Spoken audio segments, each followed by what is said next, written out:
Hello, welcome to another edition of the Agile Uprising podcast.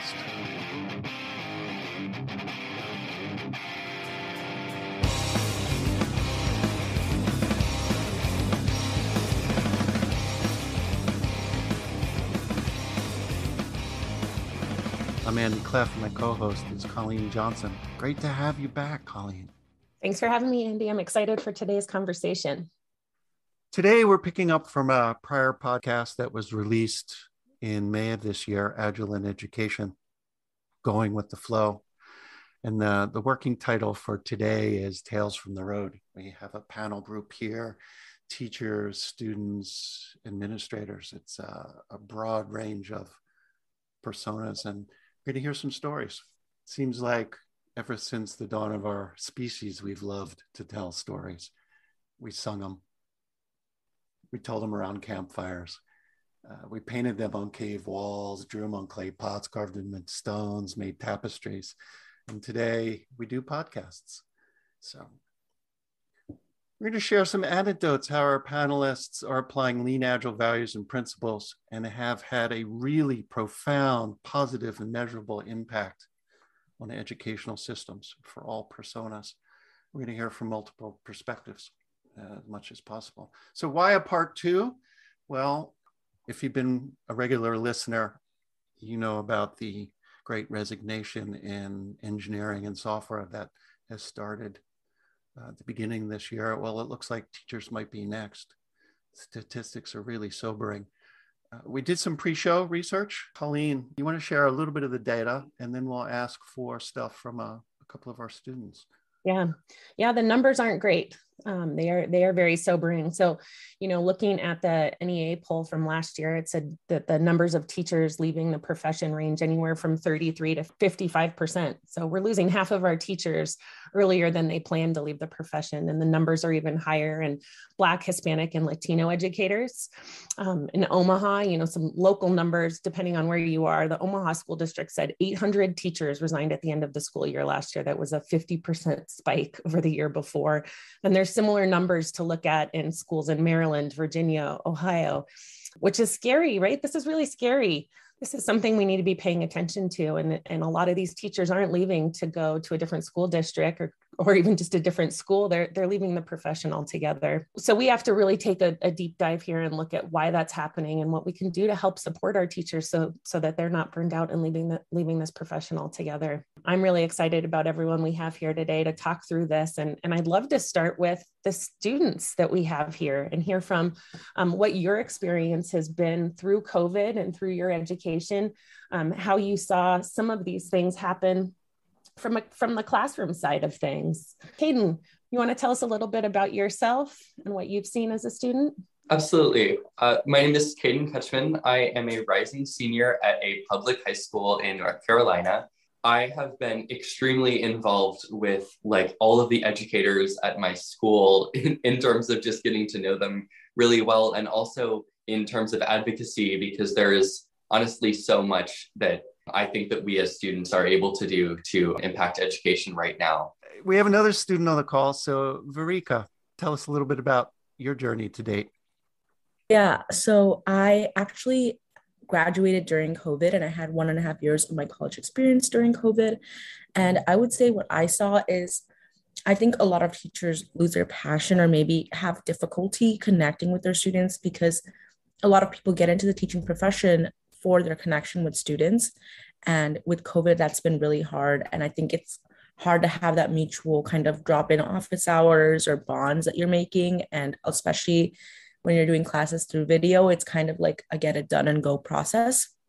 So I think that's been hard, both for myself and for the professors on the other side, teachers on the other side. We have some teachers with us as well. Hi, I'm Jessica Cavallero. I have been a civics teacher for about 15 years. And during COVID, just like the students just mentioned, specifically Verika, there was a real struggle in how are you going to maintain relationships and social connections with students, and how are they going to maintain those social connections with each other, which is a vital part of learning. So that is what brings us together, was finding agility and how it can connect teams in business spaces, and figuring out that that could apply to students and teachers and build those bonds and still have deep, excellent ways of learning while dispersed all around the country. My name is Rosalyn Jackson. I've been a science educator for 18 years. Same thing that Jessica was saying, COVID definitely shocked everybody. And yes, you had to pivot quickly to try to maintain your drive to teach, honestly, and the drive to stay connected with your students, connected with your other teachers, connected with your school, and to maintain that proper balance and that energy to try to keep teaching and to stay in the profession. And agility was a great way to do that, which I'm sure we're going to unpack as we talk. Yeah, let's definitely unpack that, Roz. And I appreciate you talking too about, the passion, right? When I think about the teachers that have impacted my kids' lives, right? They're the teachers that I know that they had that really amazing connection with, and you could feel that passion coming from the teachers who they have had interactions with over their lives and all different grade levels. And when I think about some of this, right, you've all talked a little bit about adaptability in COVID, right? Adapting to being online with Zoom or, how we've had to change how we teach. But do we see any change or opportunity? Or are there any stories anybody could share around how we've had to adapt what we're teaching because of COVID and maybe students not being able to keep on pace with where they would have been had we been in a classroom? Well, at the beginning of COVID, we all went home and no one really knew how to manage these new systems. We were all, Roz and I were in school on Friday, and then we were in a virtual classroom on Monday with zero prep time or idea of how to navigate this. And while you might be a seasoned teacher, you found yourselves completely out of depth, and your students were isolated, you were isolated, and during your classes, a lot of teachers resorted to, we have to get the content covered. And so it was just the teacher's face on a screen, and the kids weren't able to really interact with the materials like they had in the past. And it didn't create that kind of warm environment and safe environment that classrooms had been before.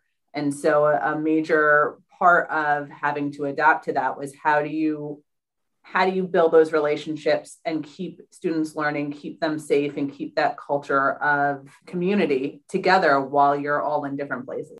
There was a very strange adjustment when we first went online. I remember that when I went online, there was about a week where I was still learning content until I got an email from the principal at my school, essentially telling me that with what the state had decided to do in terms of grading, I literally didn't have to do any more work for the rest of the semester, and I would still have straight A's. And I was essentially told I don't need to learn anything else because the way that the state was choosing to grade was so strange.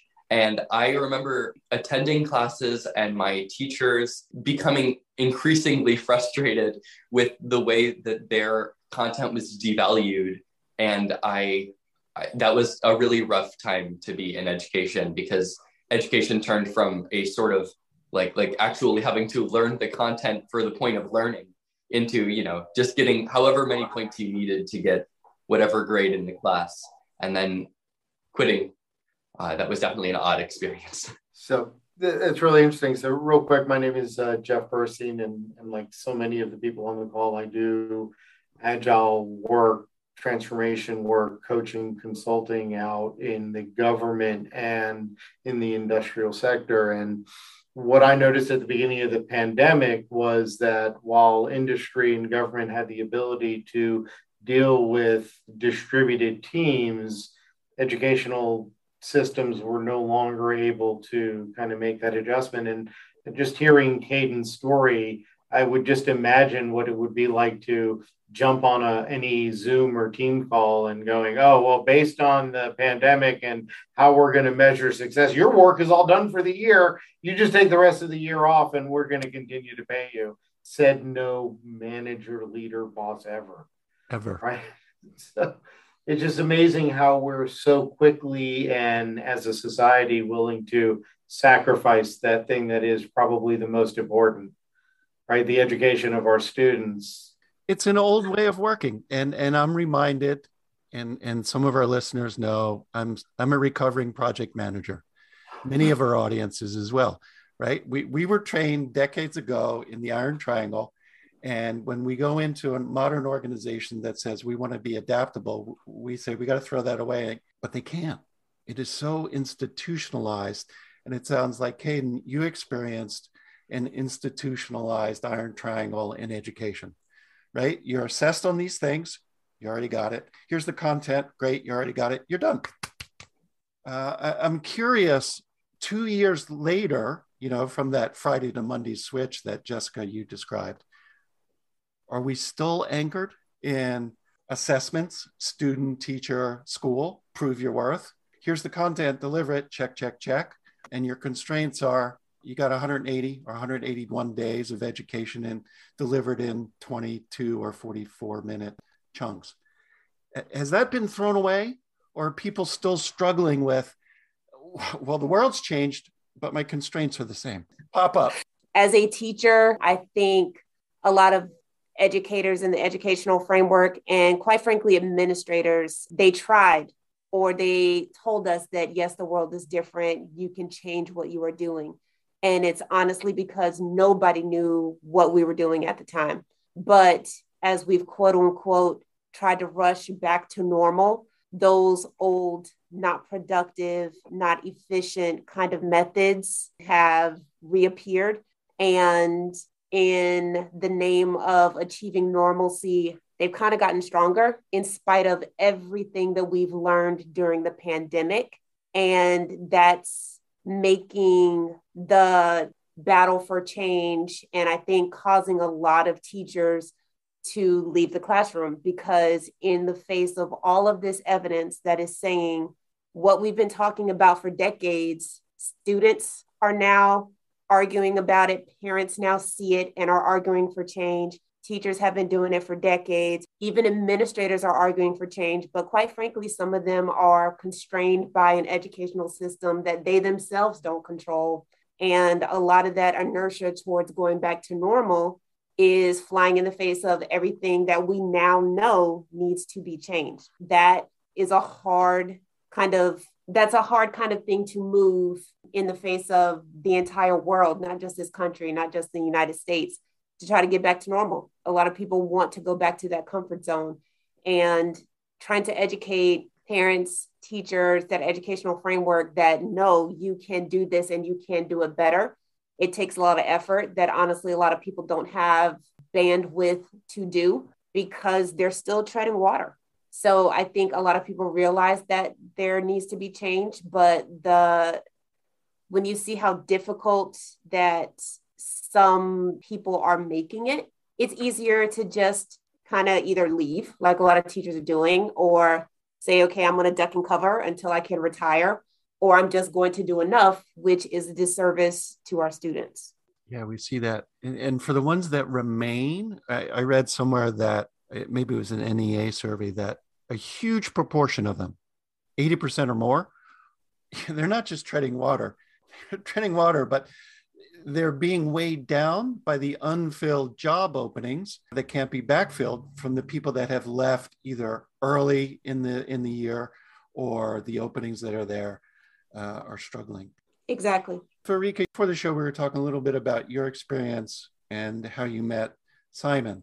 And so you've got this perspective of being in, I don't want to say traditional, but maybe it was a more traditional educational system, and then emerging into the, quote, the world of work. Can you tell us a little bit, both you and Simon, unpack that journey in more detail for us? So I met Simon through a fellowship that I was lucky enough to get into the summer of COVID. And that was through Techstars, and it was for startups to kind of grow through the summer. And they actually had a really agile way of running the fellowship too, I would say. And it really helped me understand metrics and like think critically and all of that. And Simon was a speaker during the fellowship. So after I reached out because I needed help running the team I was at the time for the startup. And I learned about how to not only manage a group of people, but be more agile in the way that I think about work and the way that I structure like units of work. I'm not going to get into user stories and all of that, but I know we talked a lot about it. So that was really helpful. And I would say like my college experience, the entrepreneurship end of it was really great because that's what helped me get connected to programs like this and people like this. But in terms of the actual classes, I didn't feel as inspired a lot of times because it was like very rigid for me. And it was just a lot of content and slides, but not really like practical applications. Simon Heltzapfel. I'm also an educator and I've worked in classroom situations, on school boards as an administrator. One of the things that always got me through any bad day was a chance to interact with students like Caden and Verika, students who were really open-minded, were willing to try new things, were not weighed down by sort of how things had historically been done. And, through my work, running a independent school, learned about agility and learned about these ways of working that Andy, you referenced, that are just fundamentally collaborative. And once you make that leap as an educator from, I need to sort of control this environment, to I need to collaborate effectively with everyone else in the environment, you then sort of pop this kernel of collaborative learning. That kernel of collaborative learning has a degree of adaptability and agility to it. It is also what a lot of people understand as capital P progressive learning from 100 years ago, when John Dewey was trying to figure out, what do we do in a rapidly changing society to help get people involved as citizens in this enterprise at that time known as America, United States of America, still known by that. But also, when you read the news, you realize there's a lot of sort of explosive pressure going on, and things like agility and things like bringing these ways of working to students feels to me more and more like an obligation, because Verika is in year one of what is hopefully a long professional career. That adaptability she can bring through her work as an entrepreneur into every other context that she works in. Caden similarly. So to me, I see this moment of incredible stress and opportunity. And so to me, it feels like the work of Agilists is to be reaching up, out, and down at the same time, because we all have this same interest of, how do we get this system to function better? How do we get people to feel re-engaged? And the answer is not more command and control. Yeah. The answer is finding colleagues to collaborate with in ways that feel safe for the appetite of risk in that circumstance, to just like get back together, get back to those sort of ways that we experienced as teachers that got us into the profession in the first place. And in a different context, we have to find ways to do different things if we want to get to different results. Absolutely. And Simon, you and Jeff are doing a lot of this work right now. You're out here trying to help change the way that education looks, to be more adaptable, to be more responsive, to be more agile. And you mentioned from an Agilist perspective, which a lot of our audience listening right now is probably in that camp, needs to reach up and reach out and get involved in this so that it's not too late, right? I mean, teachers are leaving quickly, and this is going to become a major issue for our education system very soon. Where do we start? What are the ways we can start to get involved and take action here? Sure. I mean, for the listening audience of this podcast, for those who are either parents or have young people in their lives whose education they care about, to me, the best first step is to say, who is stressed out and how can you help them? As a professional Agilist listening to this podcast, if you have good relationships in any school, you can invite those teachers who you care about to just talk to you about different ways of working, these collaborative ways of working that get us out of the zero-sum competition prestige game into the, when you have complex problems, you need to look for a team first to solve that problem. So it's relationships. If you know people in education at any level, just start putting those invitations to collaborate out there. It is as simple as that, in my view, but other people may have better ideas, and I would love to hear those too. I'd love to hear a little bit again about Jessica and Roz's, hey, Friday, everything's normal, Monday's different. What would the next Friday, what did 2 Fridays later look like for you? I'm not a traditional teacher, so I was never a front of the classroom teacher. So I figured I do project-based learning. I will design a project-based learning unit to follow it out the end of the school year. I was very close to the end of the school year because we were in Florida already. So I designed this unit and I figured out class times and I set it in motion. And I said, this is going to be fantastic. My kids already know how to do this. It's collaborative.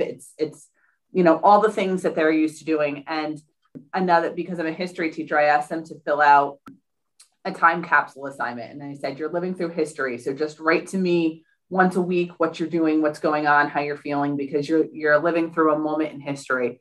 And as I'm starting to receive these time capsules back from my kids, they get slowly more desperate and sad. And it's not that they're not learning, or it's not that, we were in a school where they had lots of touch points and they had lots of access to teachers, but they were, what I didn't realize, because you always see students on their phones and you think that they're highly connected because of apps and the internet and everything else, is that they didn't know how to connect with one another when they weren't in a room together. And so they had mostly casual relationships that they didn't know how to work when they weren't stuck in a room together for 40 minutes a day.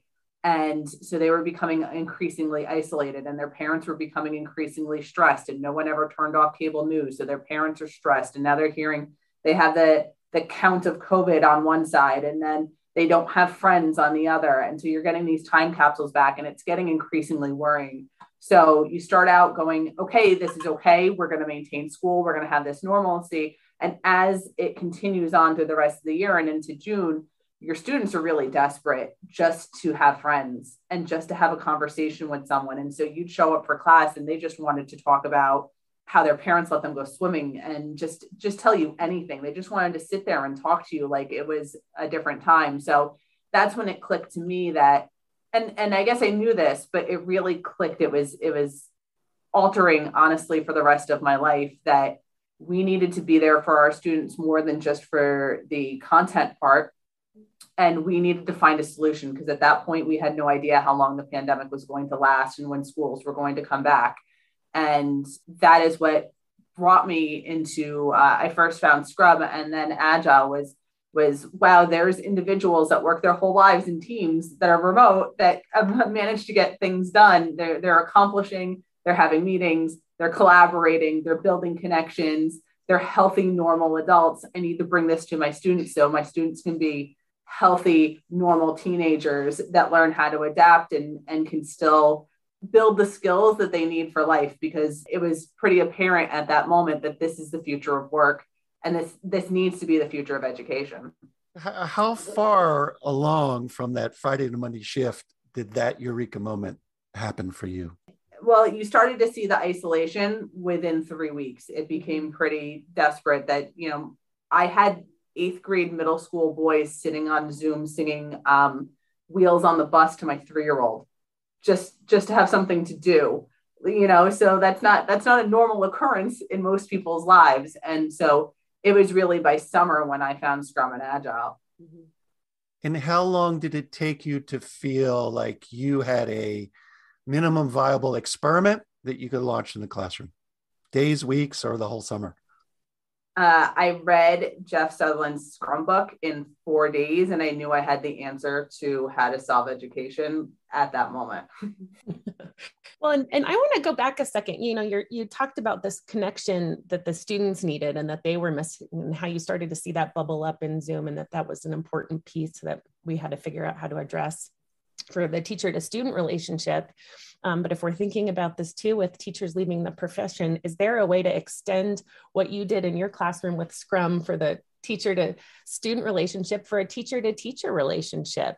It sounds like maybe that support is something that's going to be just as critical. And I see Roz, you guys can't see Roz, she's laughing. So I'm curious what you think about how to apply this for teacher peer support.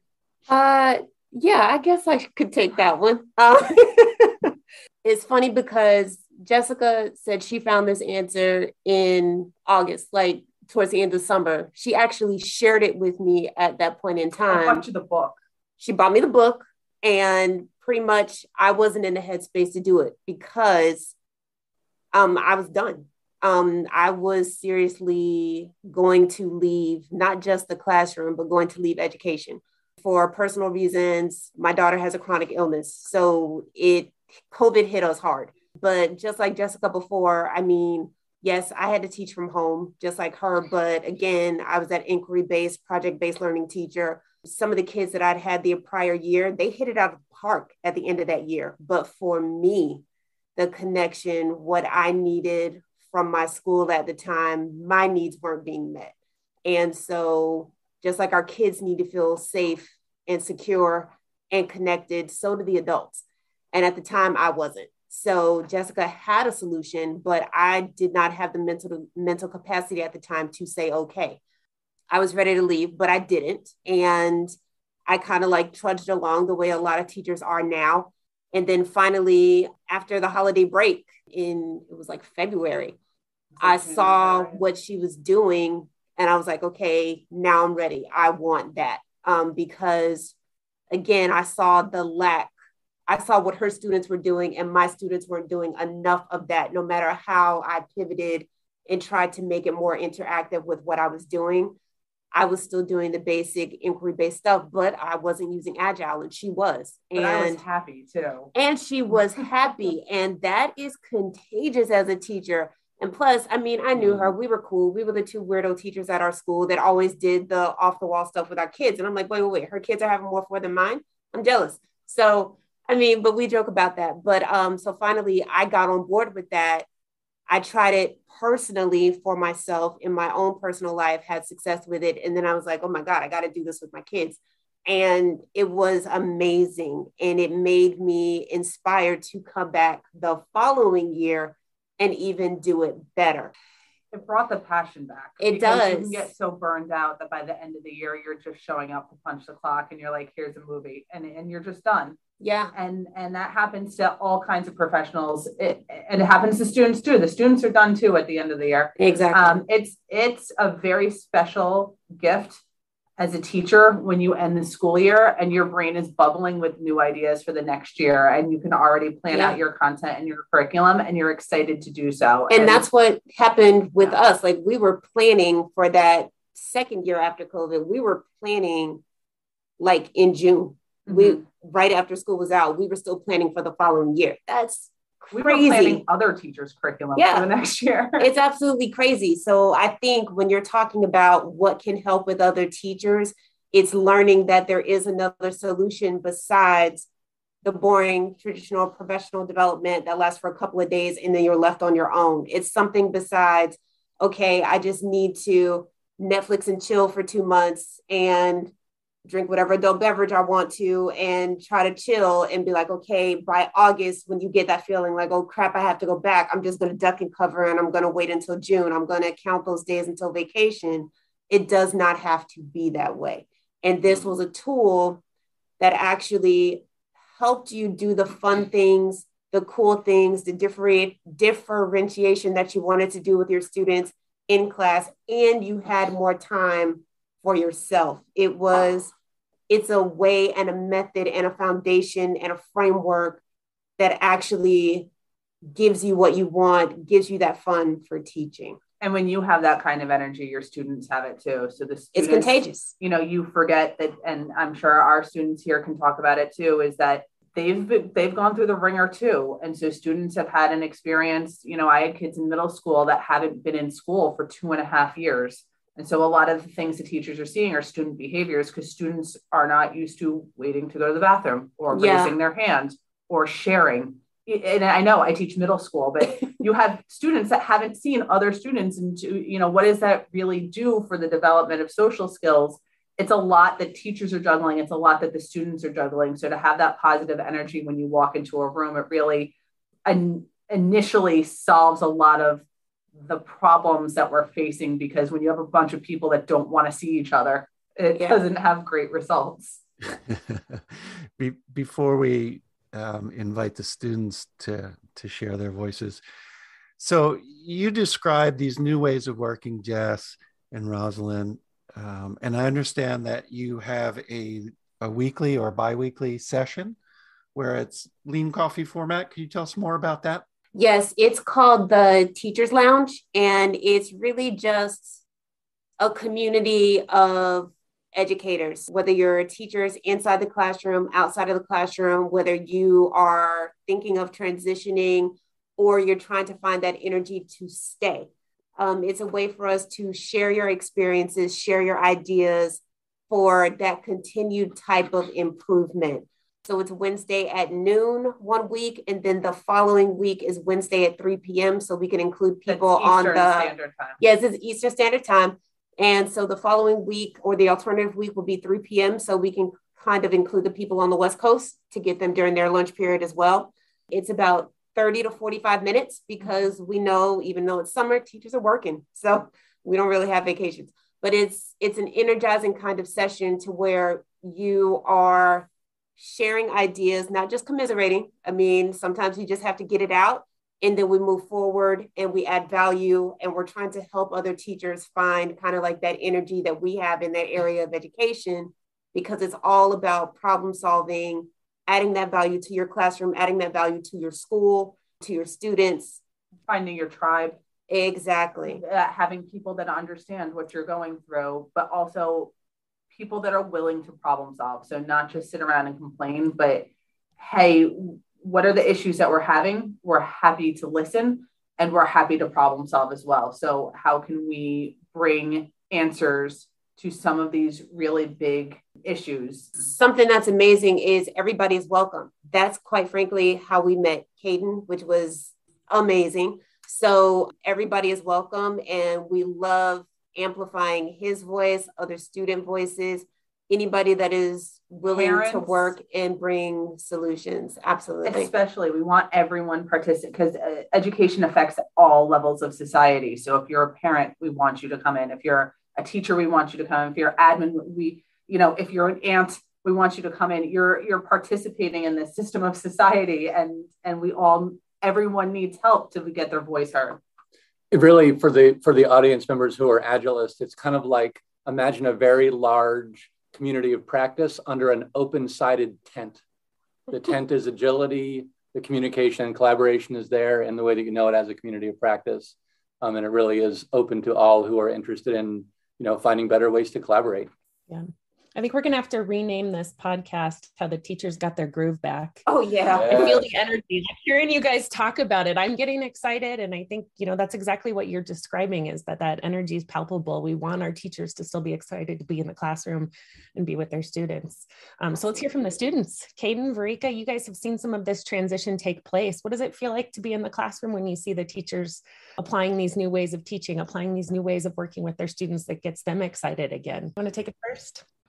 In the last year or so, coming back completely from COVID was definitely, I go to a magnet school where you have to apply to get in. And over the course of the pandemic, our applications completely changed and we weren't admitting the same type of student. And so the teachers were completely blindsided coming in and teaching an entirely different population. And they were forced to kind of restructure entirely because they couldn't use the same methods. They weren't working the same. And so things that they had to do to sort of get their groove back, as you put it, I definitely saw that for a lot of it, it was a lot of burnout because they weren't able to necessarily get that back super quickly. But by the second semester, there were so many new ideas, ways to get the students working together when they haven't had that opportunity over the pandemic. And getting the students kind of back into it was definitely just as helpful for us as it was for them, because having those students who were excited and engaged definitely helped clear out some of the burnout. But it's sad to see that not every teacher was able to get that back in the last year, but having them work together and collaborate would definitely be a huge boost for our teachers. So, Caden, thank you for that. And have a wonderful time in your senior year and wherever you go next. I'm sure they'll be lucky to have you. Verika, so you're experiencing hands-on as a maker of things, these new ways of working. Tell us a little bit about what you've got going in your startup and how these ideas benefit you. Yeah, thank you. So lucky for us, we were software driven. So even the pandemic didn't affect so much in terms of inventory and things like that. It wasn't a physical product. So that was quite fortunate. But in terms of remote work, something that I noticed was it's really hard to motivate a team of people, especially when they're meeting for the first time remotely.